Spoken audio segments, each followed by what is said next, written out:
Triệu Lệ Dĩnh với 16 danh hiệu quán quân bảng xếp hạng phim truyền hình hàng năm, kỳ tích rating của cô không dựa trên may mắn. 16 danh hiệu quán quân bảng xếp hạng phim truyền hình hàng năm và 2 giải nữ diễn viên chính xuất sắc nhất. Triệu Lệ Dĩnh đã phá tan định kiến về gương mặt tròn bằng những thành tích của mình. Từ Sao Hành Trình của Hoa Sao đến Sao Gió Thổi Nửa Mùa Hè Sao, cô sử dụng các vai diễn như một lưỡi dao để tạo dựng con đường diễn xuất của riêng mình, chuyển đổi liền mạch giữa thế giới tưởng tượng và hiện thực, lăn lộn trong bùn sa mạc, từ chối sử dụng diễn viên đóng thế mỗi cảnh quay đều phản ánh sự theo đuổi đỉnh cao diễn xuất của cô, không có phép màu nào tự nhiên mà có, chỉ có lòng dũng cảm để biến một vai phụ thành nữ chính. Ngành giải trí Trung Quốc không bao giờ thiếu những sự nổi tiếng nhất thời, nhưng hiếm khi tìm thấy những diễn viên có thể xây dựng được rào cản bằng những thành tích vững chắc. Triệu Lệ Dĩnh là một trong số đó. Khi 16 thành tích quán quân bảng xếp hạng phim truyền hình hàng năm được công bố, những con số ấn tượng như 11 danh hiệu quán quân bảng xếp hạng phim truyền hình hàng năm cộng 5 danh hiệu quán quân bảng xếp hạng phim truyền hình hàng năm của Koo Yoon đủ để dập tắt mọi nghi ngờ. Vinh quang này hoàn toàn xứng đáng, đó là minh chứng tốt nhất cho hành trình của cô từ một vai phụ nhỏ trong hãng phim Handian Won Studio đến bục vinh danh giải thưởng Fashion. Quay ngược lại năm 2013, huyền thoại Đuổi bắt cá đã mang về cho Triệu Lệ Dĩnh danh hiệu quán quân thường niên của đài truyền hình CSM thành phố lần đầu tiên, thể hiện tài năng xuất chúng của nữ diễn viên mặt tròn này.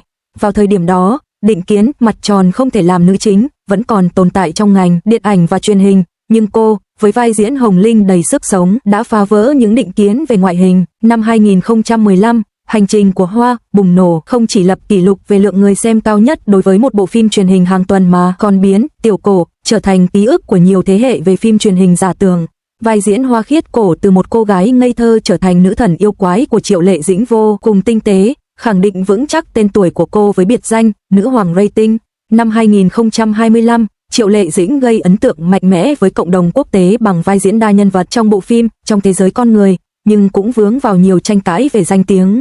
Từ việc giảm cân và phẫu thuật thẩm mỹ đến việc quảng bá di sản văn hóa phi vật thể, cô đã thể hiện tham vọng lột xác bằng những bước đột phá toàn diện, nhưng cũng phải đối mặt với thách thức cân bằng giữa sự nổi tiếng và chất lượng. Mỗi bước đi trong cuộc chiến đột phá của nữ diễn viên trung niên này đều đầy chông gai và vinh quang. Đối với Triệu Lệ Dĩnh, năm 2025 sẽ là một năm vừa có gai vừa có vinh quang. Nữ diễn viên hàng đầu này, người đang nắm giữ giải thưởng Kim Ưng và giải thưởng Phi Thiên, đã thu hút sự chú ý quốc tế nhờ những đột phá trong nhiều lĩnh vực, đồng thời cũng vướng vào những tranh cãi và sự biến động trong dư luận. Hành trình chuyển mình của cô đầy dẫy những chủ đề bàn tán và làm nổi bật những khó khăn mà các nữ diễn viên trung niên phải đối mặt khi muốn đột phá. Những thành tựu nổi bật trong năm nay cho thấy quyết tâm của cô khi bước ra khỏi vùng an toàn. Bộ phim truyền hình tiếng Hoa đầu tiên của cô ra mắt tại Liên hoan phim Tribeca, Sao Trong Thế Giới Con Người Sao, đã gây tiếng vang lớn trên trường quốc tế với cốt truyện độc đáo về cuộc đấu tranh của nhiều nhân cách, trở thành điểm nhấn của truyền hình quốc tế năm đó. Để hóa thân vào nhân vật, Triệu Lệ Dĩnh không chỉ trải qua quá trình giảm cân và định hình vóc dáng ngoạn mục mà còn tỉ mỉ thiết kế 17 động tác riêng biệt cho từng nhân cách. Cảnh diễn xuất không lời thoại kéo dài 9 phút của cô trong phim được thể hiện với cảm xúc tinh tế và đầy thấu cảm, đã được ca ngợi là ví dụ điển hình về diễn xuất.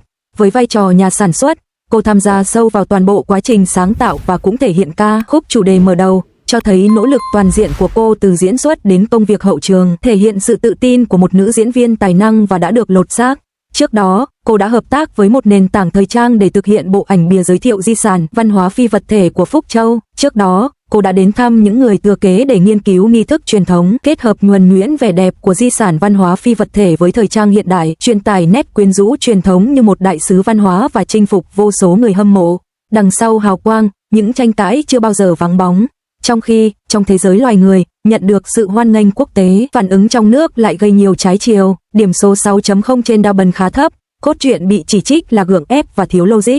Cùng với việc phải cạnh tranh với các bộ phim truyền hình hàng đầu khác cùng thời điểm, độ nổi tiếng của phim đã giảm sút đáng kể. Thêm vào đó, Triệu Lệ Dĩnh không nhận được giải thưởng nào tại Liên hoan truyền hình quốc tế Macau, trong khi Dương Mịch, người từng gây tranh cãi về diễn xuất, lại được đề cử, càng làm dấy lên nhiều cuộc tranh luận trong dư luận. Các báo cáo cho rằng lịch trình bận rộn với nhiều vai diễn và thường xuyên phải di chuyển giữa các dự án đã dẫn đến sự dao động trong diễn xuất của cô, khiến khán giả đặt câu hỏi về cách tiếp cận, nghiện công việc của cô khi nhận vai diễn. Kể từ khi đạt được thành công vang dội với Hạnh Phúc Vạn Gia, chất lượng các tác phẩm gần đây của cô không ổn định và sự mất cân bằng giữa độ nổi tiếng và chất lượng đã trở thành một điểm yếu đáng kể trong sự nghiệp của cô. Thực tế, năm 2025 của Triệu Lệ Dĩnh là một hình ảnh thu nhỏ của tình thế khó xử mà các nữ diễn viên trung niên phải đối mặt. Họ cần giữ vững niềm đam mê diễn xuất ban đầu, đáp ứng những yêu cầu thẩm mỹ ngày càng khắt khe của khán giả và tìm chỗ đứng trong thị trường cạnh tranh khốc liệt, cân bằng giữa số lượng và chất lượng tác phẩm. Cư dân mạng ghi nhận sự dũng cảm của cô khi bước ra khỏi vùng an toàn và ngưỡng mộ sự chuyển mình khó khăn từ một thần tượng nổi tiếng thành một nữ diễn viên được kính trọng. Đồng thời, họ cũng mong chờ cô có thể giảm tốc độ, đào sâu hơn vào công việc sáng tạo và củng cố vị trí của mình trên con đường chuyển đổi với những tác phẩm chất lượng cao hơn nữa. 2 năm sau, Công chúa sứ giả đứng đầu toàn bộ mạng Internet với 42 tỷ lượt xem. Câu thoại của Chu Kiều, tôi sẽ đưa em về nhà, vẫn còn đọng lại trong lòng người xem như một kỷ niệm khó quên. Năm 2018, sau câu chuyện Minh Lan sao càn quét bảng xếp hạng tỷ lệ người xem của hai kênh truyền hình, với sự nhẫn nại và khôn ngoan của Sinh Minh Lan càng làm nổi bật kỹ năng diễn xuất và danh tiếng của cô. Nếu phim truyền hình giả tưởng và phim gia đình là những khoảnh khắc tỏa sáng của cô, thì phim truyền hình hiện thực là minh chứng cho việc cô vượt qua những giới hạn của bản thân. Năm 2022 có thể được coi là năm bội thu của Triệu Lệ Dĩnh.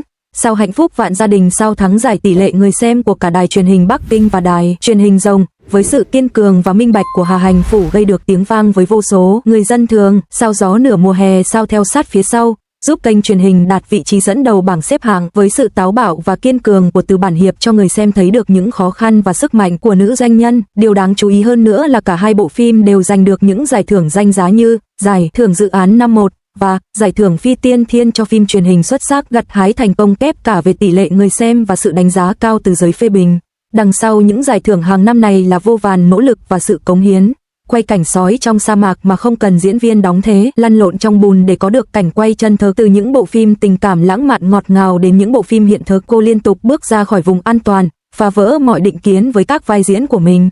Từ Hồng linh hoạt, Tiểu Cốt tận tụy, đến Minh Lan dịu dàng và nghịch hạo quyết đoán, Triệu Lệ Dĩnh chưa bao giờ lặp lại chính mình. Ngày nay, với 16 giải thưởng hàng năm và các giải thưởng danh giá Phi Thiên và Kim Ưng cho nữ diễn viên chính xuất sắc nhất, cô không còn là nữ diễn viên mặt tròn cần được định nghĩa nữa, mà là một chuẩn mực tài năng không thể phủ nhận trong ngành giải trí Trung Quốc. Thu hút bởi vẻ ngoài xinh đẹp và cuốn hút bởi khả năng diễn xuất. Tại sao Triệu Lệ Dĩnh lại được yêu mến đến vậy? Cô ấy đã đưa ra câu trả lời bằng chính những tác phẩm của mình. Khi hashtag thăng DOYOULIKEZSAOLIYING thăng đứng đầu bảng xếp hạng xu hướng lần thứ 7, phần bình luận không hề bùng nổ tranh cãi, thay vào đó, nó tràn ngập những tiếng nói đồng tình rằng cô ấy xứng đáng với điều đó. Điều này tự nó đã khá thú vị, trong thời đại mà ngay cả không khí dường như cũng đang đón nhận sự phá vỡ cấu trúc và sự nổi loạn. Sự tồn tại của Triệu Lệ Dĩnh thực sự là một ngoại lệ. Và bạn có biết không, Gió thổi giữa mùa hè đã đạt được tỷ lệ người xem 8.2 trên Douban và cũng giành được danh hiệu phim truyền hình có tỷ lệ người xem cao nhất năm trên truyền hình vệ tinh. Những con số thống kê này khiến nhiều người không nói nên lời. Thậm chí còn thú vị hơn nữa là báo cáo trắng về niềm tin của khán giả năm 2023 từ N Group. Xét về sự tin tưởng của khán giả dành cho diễn viên và sự đồng cảm của nhân vật, Triệu Lệ Dĩnh dẫn đầu với tỷ lệ ủng hộ 87,6%, bỏ xa các diễn viên cùng thời. Đây không phải là sức hút thần kỳ nào đó từ khán giả, mà rõ ràng là sự tin tưởng được tích lũy suốt 16 năm, này đã được đền đáp xứng đáng. Vậy câu hỏi đặt ra là, tại sao chúng ta lại dành sự yêu ái lớn lao như vậy cho một người tốt nghiệp trường dạy nghề ở vùng nông thôn Hà Bắc? Có lẽ câu trả lời không nằm ở tài năng xuất chúng của cô, mà ở chỗ câu chuyện của cô như một tấm gương, phản chiếu khát vọng sống một cuộc sống ổn định của những người bình thường như chúng ta trong thế giới phù phiếm này. Hãy quay lại phim Trường Sao Công Chúa Điệp Sao. Ở sa mạc Nội Mông, nhiệt độ bề mặt có thể làm chín một quả trứng. Trong một cảnh quay bị kéo lê, cô đã từ chối người đóng thế, chịu đựng 8 lần quay trên cát sỏi cho đến khi lưng chảy xước và chảy máu. Đạo diễn Trịnh Tiểu Long sau đó nói, sự nổi tiếng giống như pháo hoa, còn tay nghề giống như núi non. Triệu Lệ Dĩnh đã leo hết ngọn núi này đến ngọn núi khác. Những lời này nghe rất chân thành, không chỉ là những lời sáo rỗng. Trong một ngành công nghiệp đầy rẫy những lối tắt và thủ đoạn bất chính, cô ấy đã chọn con đường gian truân và khó khăn nhất. Hãy nhìn vào tiểu sử Weibo của cô ấy, từ diễn viên không thay đổi. Hơn 80% bài đăng của cô ấy trên mạng xã hội là ngày quay phim X hoặc nhật ký nhân vật, đơn điệu như một bản ghi nhớ lỗi thời của cán bộ. Cách tiếp cận gần như chống lại sự ồn ào này ngày nay lại có vẻ vô cùng xa xỉ. Sự ngu ngốc này đã mang lại điều gì? Dữ liệu từ DataWin cho thấy tỷ lệ hoàn thành phim của các bộ phim truyền hình do cô đóng chính trong 3 năm qua cao tới 68%, vượt xa mức trung bình của ngành là 45%. Trong thế giới người lớn, không có ông già Noel, mọi thứ đều phải được giành lấy bằng sự nỗ lực.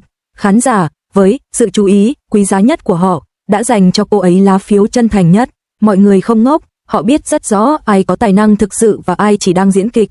Những vai diễn của Triệu Lệ Diêm nối tiếp nhau thực chất là một cẩm nang, nâng tầm cho những người phụ nữ đương đại bình thường.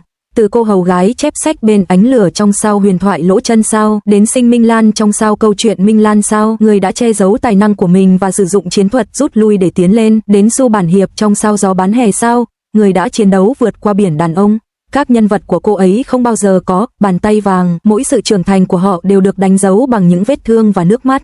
Chẳng phải, chiến thắng phải trả giá, này chính là bi kịch mà chúng ta thấy mỗi ngày trong các văn phòng, phòng họp và trên tàu điện ngầm sao? Cô ấy có thể cứng đầu đến mức nào để thể hiện sự chân thực này?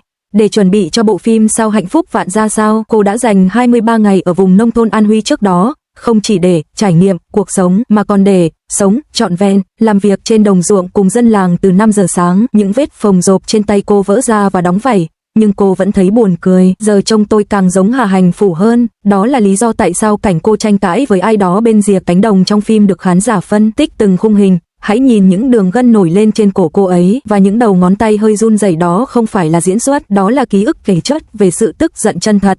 Kiểu nhập vai này là điều mà những nữ diễn viên kỹ thuật số diễn xuất với không khí không bao giờ có thể hiểu được. Điều thú vị hơn nữa là hai sự chuyển mình của cô. Đầu tiên, cô chuyển từ vai chính trong phim truyền hình cổ trang sang trở thành một nữ diễn viên phim truyền hình nghiêm túc. Câu chuyện Minh Lan đã mở ra cánh cửa đến với các giải thưởng chính thống cho cô. Thứ hai, sau khi sinh con, khi toàn bộ thị trường đều bi quan về các nữ diễn viên, sau năm 1985, cô ấy đã cho ra mắt hai bộ phim truyền hình ăn khách là Hạnh Phúc Vạn Nhà và Gió Nửa Hè, trực tiếp nâng tầm từ nữ chính lên nữ diễn viên trưởng thành. Điều đáng chú ý là số liệu thống kê trong ngành cho thấy tỷ lệ thành công của các nữ diễn viên sau năm 1985 khi chuyển sang các vai diễn nghiêm túc hơn là dưới 30%. Sự đột phá của cô ấy thực sự đã mở ra một con đường gian truân cho các nữ diễn viên cùng độ tuổi. Như nhà xã hội học Thẩm Diệc Phi đã nhận xét rất đúng, giá trị của Triệu Lệ Dĩnh nằm ở việc phá vỡ nhiều định kiến xã hội về ngoại hình, học vấn, tuổi tác và những rào cản trong sự nghiệp của phụ nữ. Cô ấy đã chứng minh cho mọi người thấy qua hành trình của chính mình rằng cái gọi là chân kính có thể bị phá vỡ. Tại sao chúng ta yêu thích câu chuyện của cô ấy? Bởi vì không có phép màu nào trong đó, chỉ có sự lựa chọn. Ở mỗi ngã rẽ cuộc đời, cô ấy đều chọn con đường khó khăn hơn, nhưng đó là con đường xứng đáng với bản thân hơn. Vì vậy, bạn thấy đấy, tình cảm của chúng ta dành cho Triệu Lệ Dĩnh từ lâu đã vượt xa sự ngưỡng mộ đơn thuần khi diễn xuất trước phông xanh và sự sụp đổ nhân vật trở nên phổ biến trong ngành giải trí. Cô ấy đã giữ vững phẩm giá cơ bản nhất của nghề diễn viên với 16 năm cống hiến không ngừng nghỉ cho nghề. Khi chúng ta tán thưởng cô ấy, thực chất chúng ta đang tán thưởng một sự công bằng nhất định mà chúng ta vẫn tin tưởng. Chúng ta vẫn ngây thơ hy vọng rằng sự chăm chỉ sẽ được nhìn nhận và tài năng sẽ được tôn trọng. Trong thời đại nghịch lý này, nơi sự nhuốm màu và sự thoái trào cùng tồn tại, câu chuyện của Triệu Lệ Dĩnh mang đến một loại giá trị tinh thần. Nếu bạn thiếu các mối quan hệ, hãy tự tạo ra những mối quan hệ đó. Trong ngành giải trí thay đổi nhanh chóng, câu chuyện của Triệu Lệ Dĩnh cho chúng ta thấy rằng cái gọi là huyền thoại không gì khác hơn là sự kiên trì và hoàn thiện mỗi ngày. Thời gian sẽ không phụ lòng những người hành động nghiêm túc, và cô ấy là ví dụ sống động nhất về sự trưởng thành trong ngành giải trí Trung Quốc.